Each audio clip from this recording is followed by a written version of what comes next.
I want to know more about when you met up with the partisans. Like, how did you know that they were partisans? How did you know that you could trust them? So she's going to ask you a question about it. Okay. We knew that they were partisans because they spoke. She wants to ask. She's going to ask you. It's okay. Go ahead. Okay. Can you tell us about meeting partisans? Sure. The partisans, first of all, they all spoke Russian. They were Russian partisans. They were not partisans from Czechoslovakia. They were Russian and were all dressed in white gowns, so they should not be visible in the snow, because don't forget, everything was covered with snow. So they were dressed with in these white clothes, and they had Russian machine guns, and of course Russian hats, everything. You could see right away that these are Russians. And they spoke Russian, and they told us who they are. You just knew that you could trust them in your heart? Your parents just said we could trust them? Like, how did you know that they weren't villagers or someone else who was... Oh, we could tell right away. First of all, because they spoke Russian. Okay. And also they didn't rob us. They said that they are there to help us. And they did. They bought some food with them. They also brought with them a lot of whiskey, which they drank like we drink water. And you could tell right away they're Russian. How long were you marching for? We were marching 3 days. We were marching 3 days, and after 3 days on the mountains, we started to march to the first village that we could find that was already liberated by the Russians. And that took us about a week till we got to that village. And by the time we got there, we heard already that the war ended. What did you do for food? Whatever we could find. The village, so happens the villagers were kind to us, and they gave us food, whatever they ate, we ate. We couldn't choose our food. Whatever they gave us is what we ate. Mostly bread. I think we're going to switch. Thank you. Even in May, there was snow on the mountains. I'm sorry? Even in May, there was snow on the mountains. Because you said you were in You're the talking about the Tatra Mountains. You know, it's like the Alps. So it's always snow. Always snow. Wow. This paper goes to the film. Oh, God. Where am I starting from? On that side. Okay, we're going to ask you. We're totally not doing any of these questions. Like, I'm just gonna write almost everything every 5. Okay, sounds good.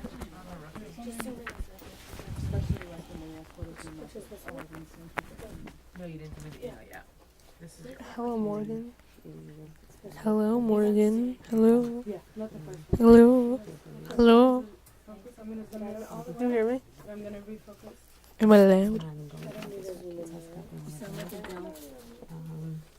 Okay. Should I start with that? Yeah, you could start with, can you describe your liberation? Start with your name, make sure you speak loudly and slowly, and then you could start, can you describe your liberation? He's going to say he was with a whole bunch of people and all that stuff. Just go down the list. Where did you go next? Did you ever go back to your hometown? Did you ever lose faith in Hashem? When did you go to America? Okay, yeah. Okay. Make sure you talk slowly, and make sure you don't interrupt him when he talks. Alright. This way is Zoom. This way. Can I take you to a computer now? Sure. Should we start?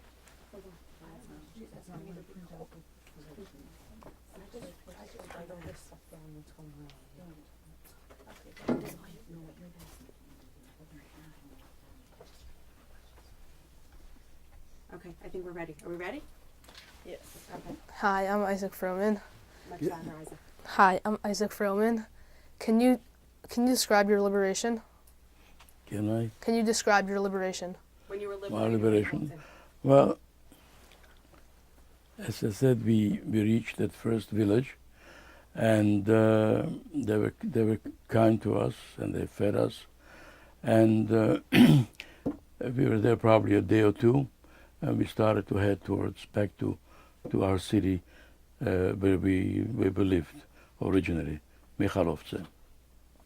And we were traveling by all kind of means, by trucks and by horse and buggies, and it took us about 3-4 days till we reached our city. Any other questions? No, keep going. When we reached our city, they were the people that we knew, and they knew us,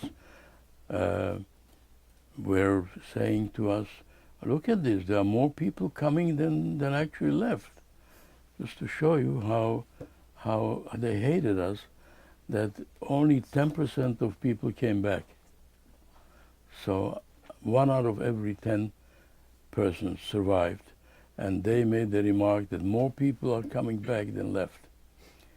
Of course, they were very unhappy that we came back, because now they had to give back all the businesses that they robbed from the Jews, and they had to give back all the houses that they robbed from the Jews, and suddenly they just became peasants as they were before the war, and the Jews were again going back to their businesses. So they were very unhappy when we came, and they show their anti-Semitism openly. And just since I have this thing here, this little cup, that's the only thing that we had when we came back, and the clothes that we had on us. There was nothing else. And when we came back into our city, there was nothing waiting for us either. So that's how we started our life again, rebuilding our life. As you can see what this is. That's it. You had that with you in the whole time during the war? I'm that sorry?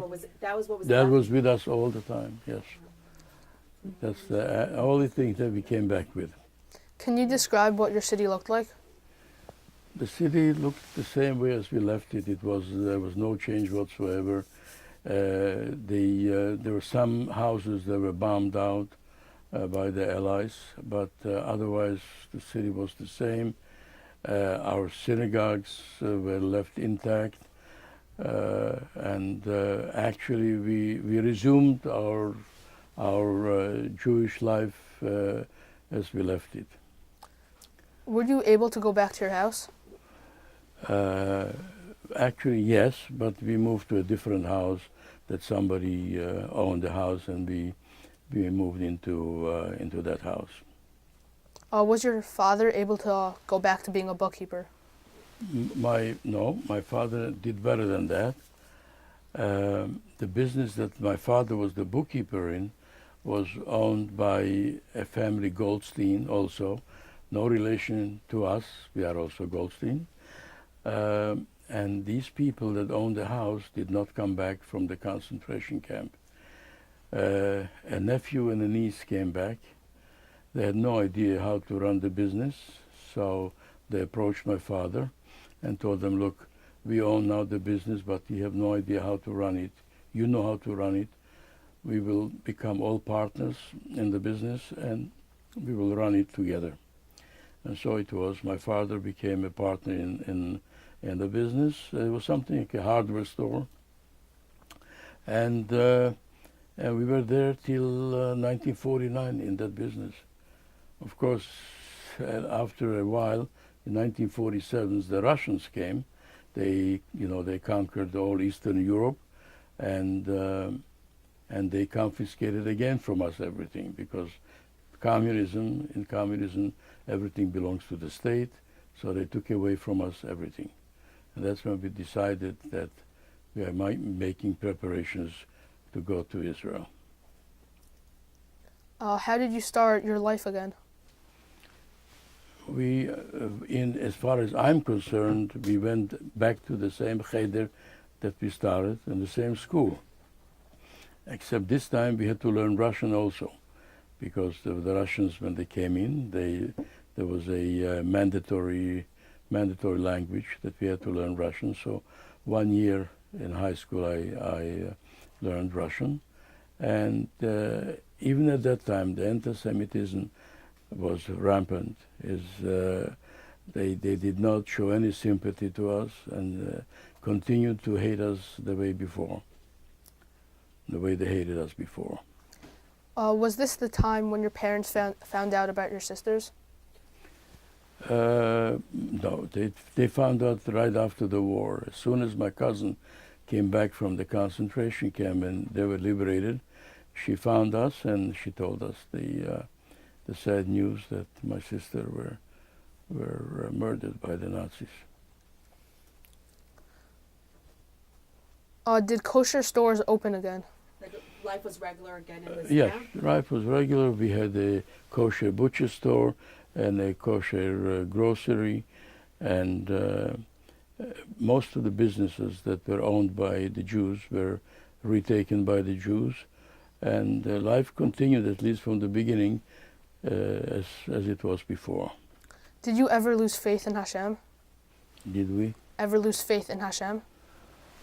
I can tell you that we did not lose, because the fact that we stayed Jewish and we continued to keep Shabbat and we continued to put on tefillin and we went to synagogue, so we did not lose faith at all this time. When Okay, we're going to switch. We have one more person left. You were amazing. Okay. Come sit down. We're going to go to the last questions. We're going to start with how did he get up? When he said in 1947. From 51? No. Okay, we're going to start with. What was it said? You said 1947 you left again? The Russians came in? Yeah. I didn't get it. What happened in 1947? I tried to get you onto the Wi-Fi. Is that when you came to America? Okay, great. No. Okay. In 1947, they moved. In 1949, I went to Israel first. Okay. What happened in You want that part of the story also? Yeah, we're gonna get there. Where did your Okay. family go? Just move your Make hand. sure your hair. Sorry, this is because every time the hair, little hair comes, I can hear it a lot. Okay, so you're gonna start with not- what you're not happened in on the Wi-Fi. 1947, and then with the Russians. With the Russians, and then you're gonna say where did your family go? Is this part of the question? Yeah. You can ask if you can say 1947. He might understand right away. And then where did your family go? And then we're gonna go into these last questions. And I'm gonna add one question at the end. Okay. Could I stop just So I don't for a ask couple of anything minutes? I just want to see if I have any. I don't ask anything new. Okay, people, I got it. Who deny the Holocaust happened? Okay, so you're gonna go. What happened in 1947 with Russians? Where did your family go? And then you're gonna start with these questions. Tova, I think we should go to the photos last because that takes a while. That's last time. Just get the message first, Okay. and then Fine. Okay, so you're gonna go here, here, here, and then we're gonna go this last, and then okay, and then we'll go here, here, and then we're gonna do the pictures last because we have to scan them. Okay. Michaela, do you want me to move this chair? Is this if you want to bring the camera, your camera here? Yeah, I'm gonna be You'll be able to be here. Yeah. Is that right?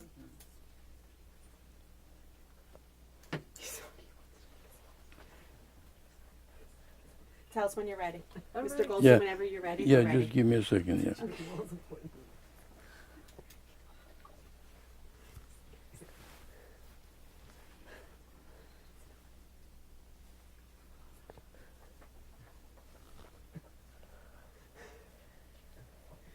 He still runs a business. Okay, ready? Remember to introduce yourself. Okay. We're good. He's working? This Yeah. is amazing. He goes every day. He works every day with them. That's great.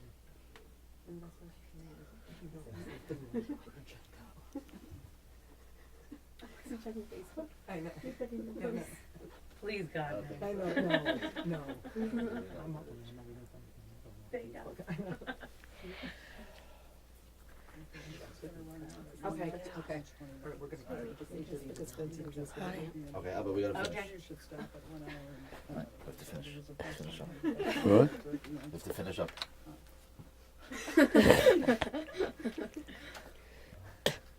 Just make sure to speak loudly and clearly. Okay. Okay.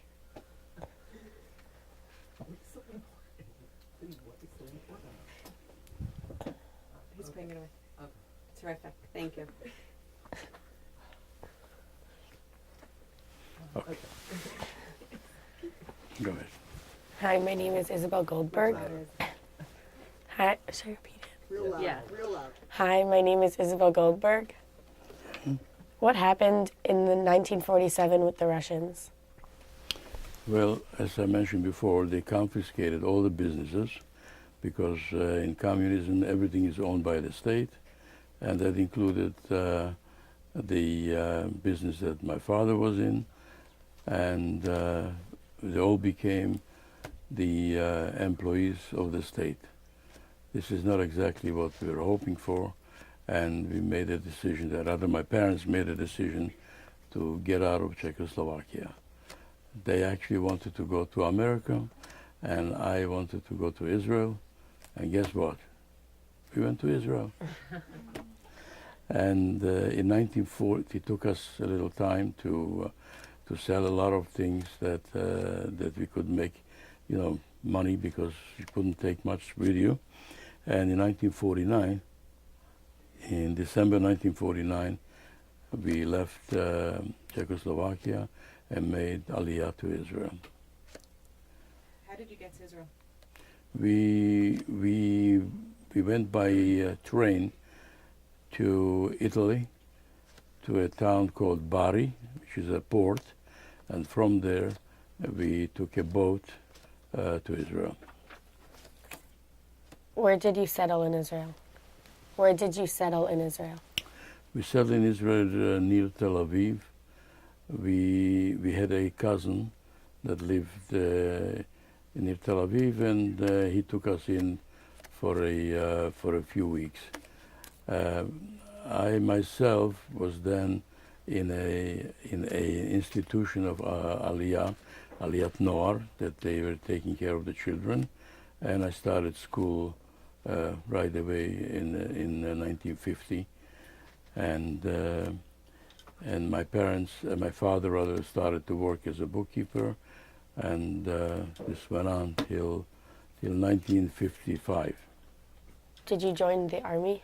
So in 1955 I finished high school, and I joined the army, and I was in the army until 1958. When did you come to America? 1958, when I finished my service, in 1958, that's when I came to the United States. What is your message to my generation?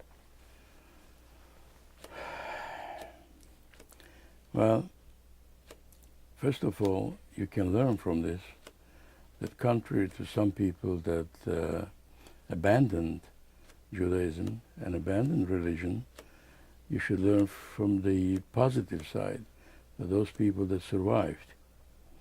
Quite a few people survived against all odds, and I think that should be thankful to Hashem that they could survive, and we should learn from it, that actually Hashem is always there.